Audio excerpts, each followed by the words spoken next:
السلام علیکم ورحمۃ اللہ وبرکاتہ۔ میرے محترم دوستو، جیسا کہ آپ کو معلوم ہے کہ مسائل حج کا سلسلہ جاری ہے، آج ہم اس ویڈیو میں آپ کو بتائیں گے کہ آپ مکہ مکرمہ میں کس طرح داخل ہوں، اس کا طریقہ، مستحب طریقہ کیا ہے۔ تو اس سے پہلے یہ بات بھی سمجھ لیں کہ مکہ کو مکہ اس لیے کہا جاتا ہے، یہ گناہوں کو مٹا دیتا ہے۔ سبحان اللہ۔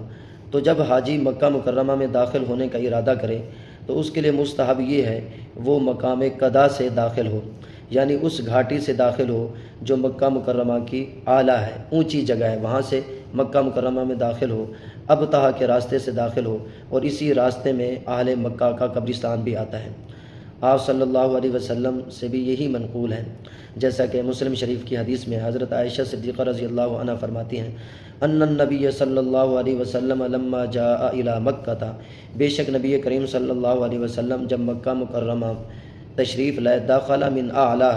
تو مکہ مکرمہ کے اعلیٰ راستے سے داخل ہوئے، وخرج من اسفلھا، اور مکہ مکرمہ کے اسفل والے راستے سے آپ صلی اللہ علیہ وسلم نکلے۔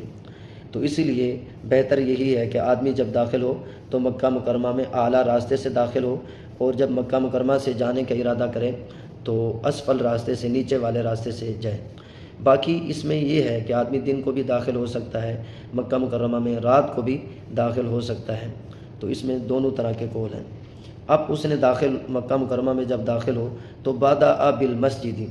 اب اس کے لیے مستحب یہ ہے کہ سب سے پہلے مسجد میں داخل ہو، مسجد حرام میں۔ اب مسجد حرام کی کافی سارے دروازے ہیں، ان میں مستحب یہ ہے کہ باب السلام سے مسجد میں داخل ہو،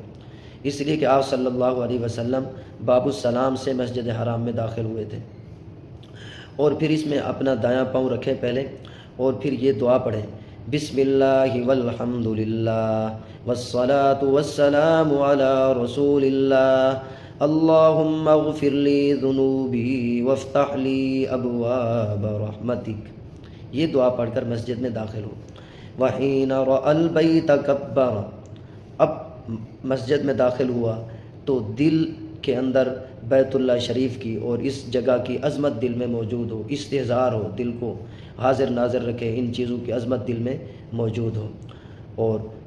وحین رأى البیت کبر، میرے محترم دوستو، جب بیت اللہ شریف پر نظر پڑے تو اللہ اکبر کہے، کبر تکبیر کہے، وحلل لا الہ الا اللہ کہے، ودعا، اور پھر اس وقت دعا کرے، لأن الدعاء عند رؤیتہ مستجاب، اس لیے کہ جب بیت اللہ شریف پر نظر پڑتی ہے تو اس وقت جو دعا کی جاتی ہے وہ دعا مقبول ہوتی ہے۔ اور جب دعا کرے تو اس میں بھی ہاتھ بلند کرے، اٹھا کر دعا مانگے۔ ابن جریج رضی اللہ تعالیٰ عنہ فرماتے ہیں، ان النبی صلی اللہ علیہ وسلم کان اذا رأى البیت رفع یدیہ، بے شک نبی کریم صلی اللہ علیہ وسلم جب بیت اللہ شریف کو دیکھتے تھے، رفع یدیہ، تو اپنے دونوں ہاتھوں کو اٹھاتے تھے، اور وقال، اور یہ دعا مانگا کرتے تھے، اللہم زد هذا البیت تشریفا وتعظیما وتکریما ومہابہ، وزد من شرفہ وکرمہ ممن حجہ او اعتمرہ تشریفا وتعظیما وتکریما وبرا۔ سبحان اللہ، یہ دعا مانگے۔ اور حضرت عطا رضی اللہ تعالیٰ عنہ سے منقول ہے، انہ صلی اللہ علیہ وسلم کان اذا لقی البیت، جب بیت اللہ شریف سے ملاقات کرتے تھے آپ صلی اللہ علیہ وسلم، یقول، تو یہ دعا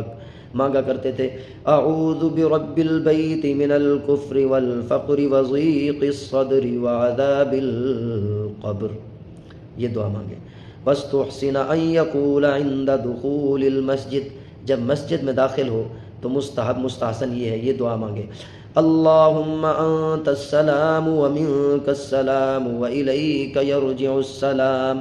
حینا ربنا بالسلام وادخلنا دارک دار السلام، تبارکت ربنا وتعالیت یا ذا الجلال والاکرام۔ یہ دعا بھی پڑھیں، اس لیے یہ دعا یاد کر لیں، جب مسجد حرام میں داخل ہوں تو یہ دعا ضرور پڑھیں۔